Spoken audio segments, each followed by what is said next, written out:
નમસ્કાર વિદ્યાર્થી મિત્રો, આજે 12 સાયન્સ ભૌતિક વિજ્ઞાન ચેપ્ટર નંબર 1 જેનું નામ છે વિદ્યુત ભાર અને વિદ્યુત ક્ષેત્ર, જેમાં વિદ્યુત ભાર નું ફક્ત આજના લેક્ચરમાં ઇન્ટ્રોડક્શન છે.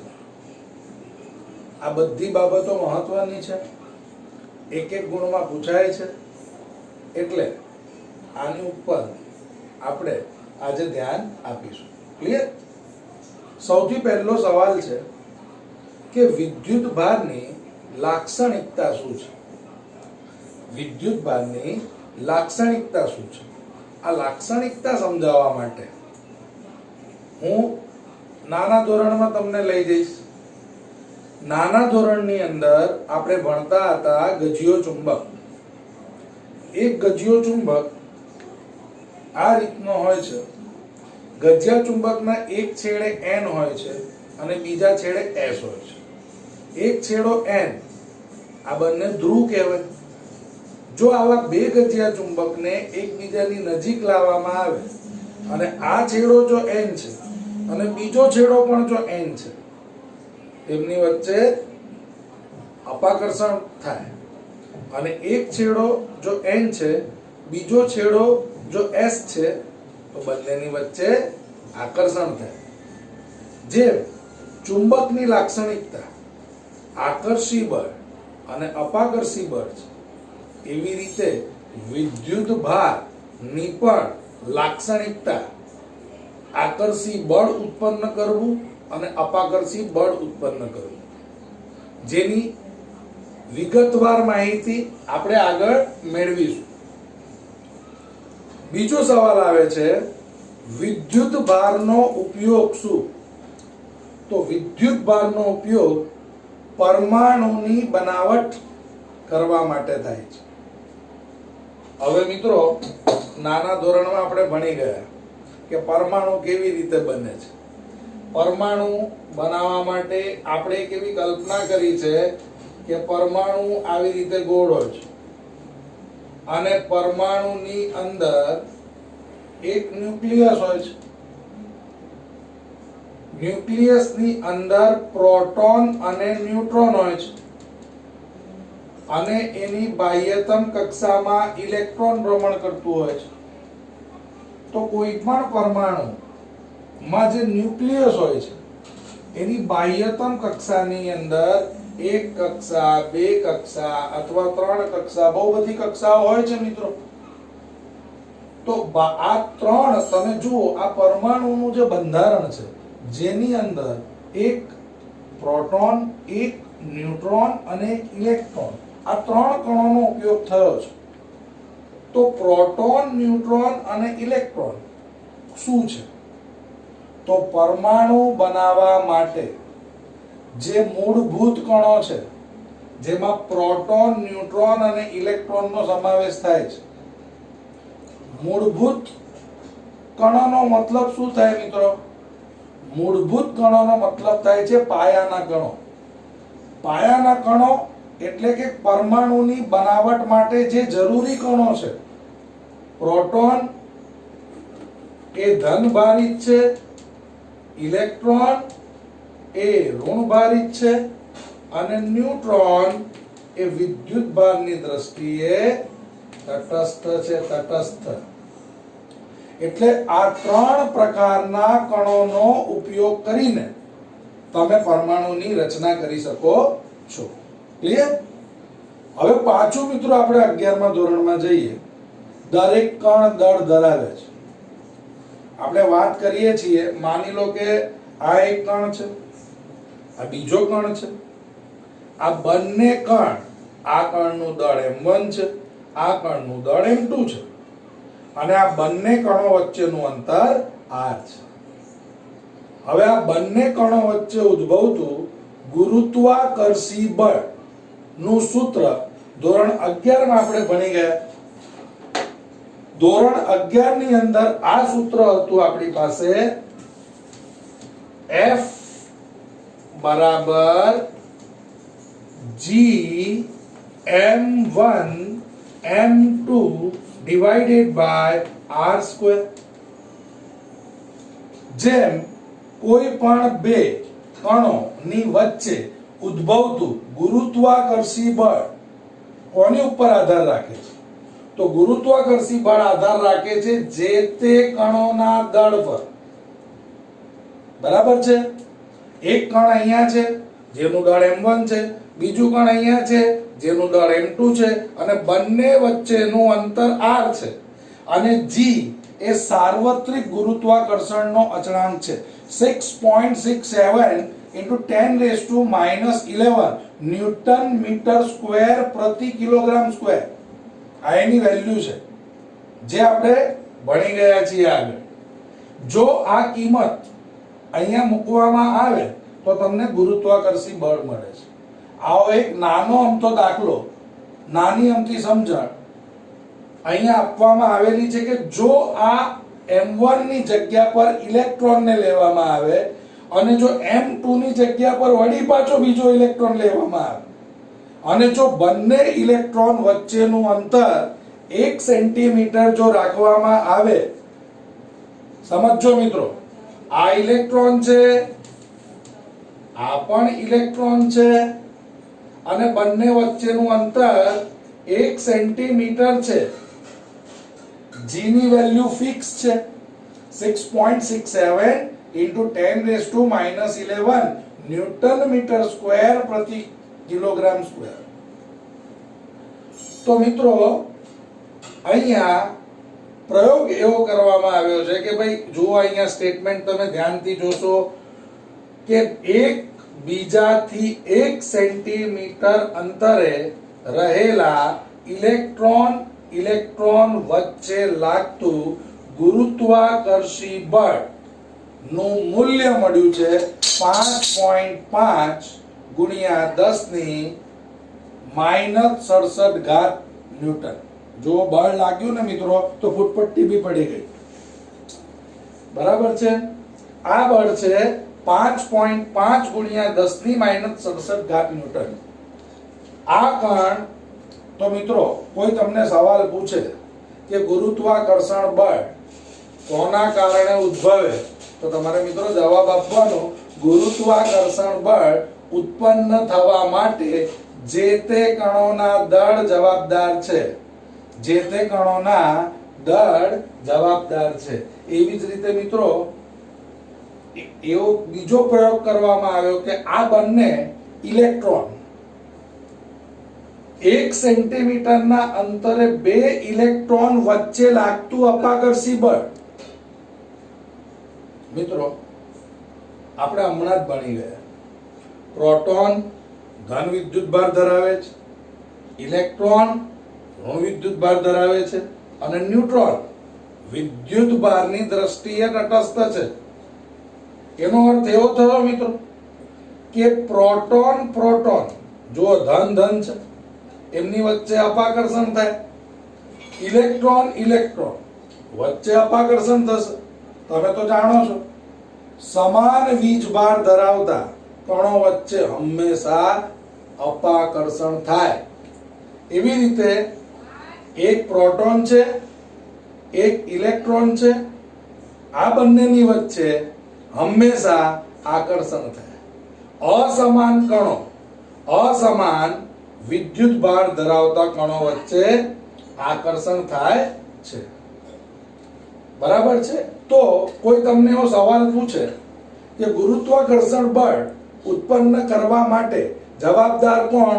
તો ગુરુત્વાકર્ષણ બળ ઉત્પન્ન કરવા માટે જવાબદાર દળ છે. એવી રીતે અપાકર્ષી બળ ઉત્પન્ન કરવા માટે જવાબદાર કોણ છે? તો અપાકર્ષી બળ ઉત્પન્ન કરવા માટે જવાબદાર વિદ્યુતભાર છે. સૂત્ર મિત્રો, સૂત્ર મળશે તમને F બરાબર KQ1 Q2 divided by R square. તમે મિત્રો ધ્યાનથી આ સૂત્રને જુઓ. આ જે તમારો બળ છે એ ગુરુત્વાકર્ષી બળ છે, આ તમારો બળ છે જે કુલંબીય બળ છે, આ સાર્વત્રિક ગુરુત્વાકર્ષણનો અચળાંક છે, જ્યારે આ કુલંબીય અચળાંક છે. આ બંને કણો વચ્ચેનું અંતર છે, આ બંને વિદ્યુત ભાર વચ્ચેનું અંતર છે. આ Q1 અને Q2 વિદ્યુત ભાર. તો કુલંબીય બળ માટે જવાબદાર કોણ છે? Q1 અને Q2 વિદ્યુત ભાર. તો ગુરુત્વાકર્ષણ બળ માટે જવાબદાર છે દળ અને કુલંબીય બળ માટે જવાબદાર છે વિદ્યુત ભાર. ક્લિયર? સામાન્ય રીતે કોઈ પણ પદાર્થ વિદ્યુત ભારિત છે કે નહીં, કોઈ પણ પદાર્થ પર વિદ્યુત ભારનું અસ્તિત્વ પારખવા માટે ઇલેક્ટ્રોસ્કોપ નામના સાધનની જરૂર પડે છે. જેમ આપણે દળ માપીએ છીએ ભૌતિક તુલાની મદદ વડે, લંબાઈ માપીએ છીએ મીટર પટ્ટીની મદદ વડે, એવી રીતે કોઈ પણ પદાર્થ વિદ્યુત ભારિત છે કે નહીં એના માટે આપણને ઇલેક્ટ્રોસ્કોપ નામના સાધનનો ઉપયોગ થાય છે. આ ઇન્ટ્રોડક્શનનો લેક્ચર છે મિત્રો, અને ઇન્ટ્રોડક્શનના લેક્ચરમાં બધા એક ગુણના જ સવાલ છે. એટલે વિદ્યુત ભારનું અસ્તિત્વ પારખવા માટે ઇલેક્ટ્રોસ્કોપ નામના સાધનનો ઉપયોગ થાય છે. બરાબર છે મિત્રો? હવે સૌથી ઇમ્પોર્ટન્ટ બાબત, વિદ્યુત ભારની સંજ્ઞા શું છે? જેમ દળની સંજ્ઞા શું છે? કેપિટલ M માસ. એનો એકમ શું છે? કિલોગ્રામ. એવી રીતે વિદ્યુત ભારની સંજ્ઞા C છે.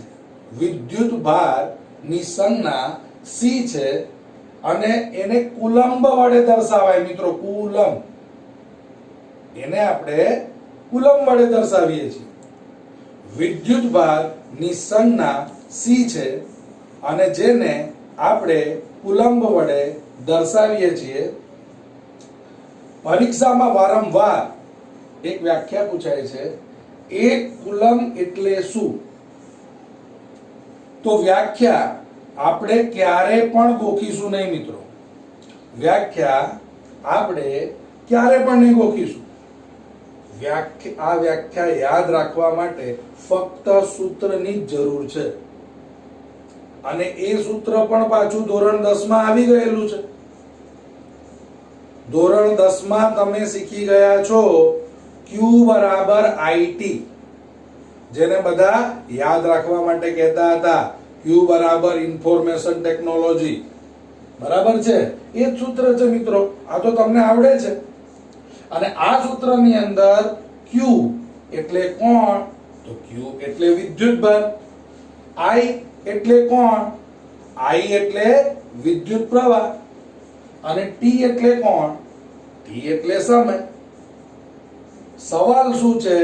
સવાલ છે વ્યાખ્યા કેવી રીતે આપવી. એક કુલંબ વિદ્યુત ભાર ની વ્યાખ્યા આપણે કેવી રીતે આપવી? તો Q ને લઈ લેવાનું 1 કુલંબ, I ને લઈ લેવાનું 1 એમ્પિયર અને T ને લઈ લેવાનું 1 સેકન્ડ. જુઓ મિત્રો, અહીંયા છે Q બરાબર IT. જોઈ લો, જેમાં Q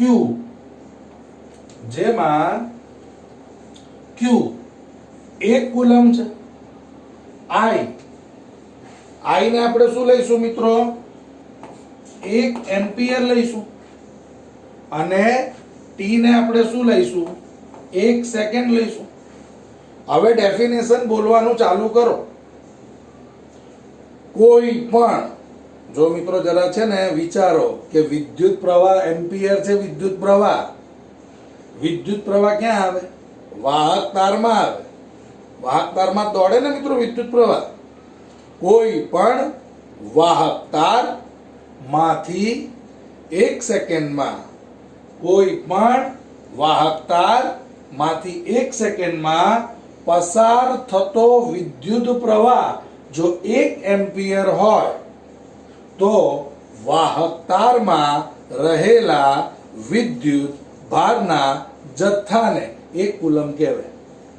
ફરીથી બોલું છું, કોઈ પણ વાહક તારમાંથી 1 સેકન્ડમાં પસાર થતો વિદ્યુત પ્રવાહ જો 1 એમ્પિયર હોય તો વાહક તારમાં રહેલા વિદ્યુત ભારના જથ્થાને મિત્રો 1 કુલમ કહેવામાં આવે છે. આ વ્યાખ્યા કમ્પલસરી યાદ રાખવાની. જ્યારે બી તમે મારો આ વિડીયો જુઓ છો, નોટ પેન લઈને બેસવાનું, જે વ્યાખ્યા છે એને પુશ કરીને નોટમાં લખી લેવાનું અને મિત્રો પ્રોપરલી તૈયારી ચાલુ કરવાની. એક એક ગુણના સવાલો બોલું છું. 1 ગુણનો સવાલ આવે છે કે કોઈ પણ પ્રોટોન કે ઇલેક્ટ્રોન ના વિદ્યુત ભારનું મૂલ્ય શું? તો પ્રોટોન ના વિદ્યુત ભાર અને ઇલેક્ટ્રોન ના વિદ્યુત ભાર નું મૂલ્ય સમાન જ છે મિત્રો, જુદું જુદું નથી. પ્રોટોન અને ઇલેક્ટ્રોન ના વિદ્યુત ભારનું મૂલ્ય 1.6 into 10⁻⁻19 કુલમ. હમણાં જ ડેફિનેશન પડી ગયા કુલમની. 1.6 into 10⁻⁻19. પરંતુ પ્રોટોન અને ઇલેક્ટ્રોન એકબીજાથી અલગ કેવી રીતે પડે મિત્રો? તો પ્રોટોનને સમજવા માટે આપણે ધન વિદ્યુત ભાર પ્લસનો ઉપયોગ કરીશું, પ્લસ, અને ઇલેક્ટ્રોનને સમજવા માટે આપણે માઇનસનો ઉપયોગ કરીશું. એટલે તરત આપણને ખબર પડી જાય કે જો પ્લસ 1.6 into 10⁻⁻19 કુલમ છે તો એ તો પ્રોટોન છે, અને માઇનસ 1.6 into 10⁻⁻19 કુલમ છે તો એ ઇલેક્ટ્રોન છે. ક્લિયર? બીજી બાબત, પ્રોટોન અને ઇલેક્ટ્રોનના વિદ્યુત ભારનું મૂલ્ય તો સમાન, પરંતુ મિત્રો દળ જુદું જુદું છે અને દળમાં બહુ જ મોટો ફેરફાર છે મિત્રો, બહુ જ મોટો. તમે ધ્યાનથી જુઓ, પ્રોટોનનું દળ 1.6 into 10⁻⁻27 કિલોગ્રામ અને ઇલેક્ટ્રોનનું દળ છે 9.1 into 10⁻31 કિલોગ્રામ. ફરીથી બોલું છું મિત્રો, આ વેલ્યુ યાદ રાખવી પડશે તમારે.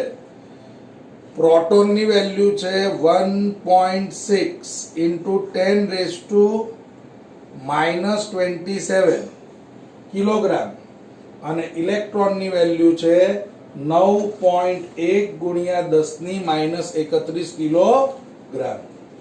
બરાબર છે?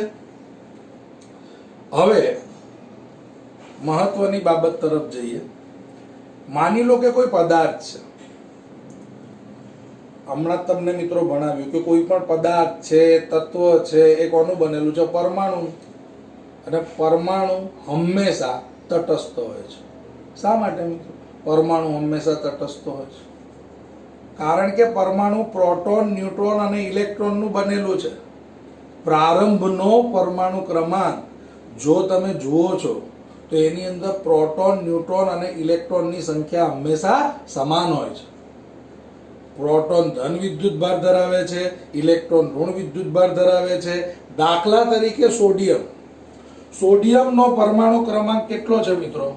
સોડિયમનો પરમાણુ ક્રમાંક 11 છે. એની ઇલેક્ટ્રોન રચના છે 281. જુઓ, બરાબર છે? આનો મતલબ શું થયો? આનો મતલબ આમાં પ્રોટોનની સંખ્યા પણ 11 છે, ઇલેક્ટ્રોનની સંખ્યા પણ 11 છે.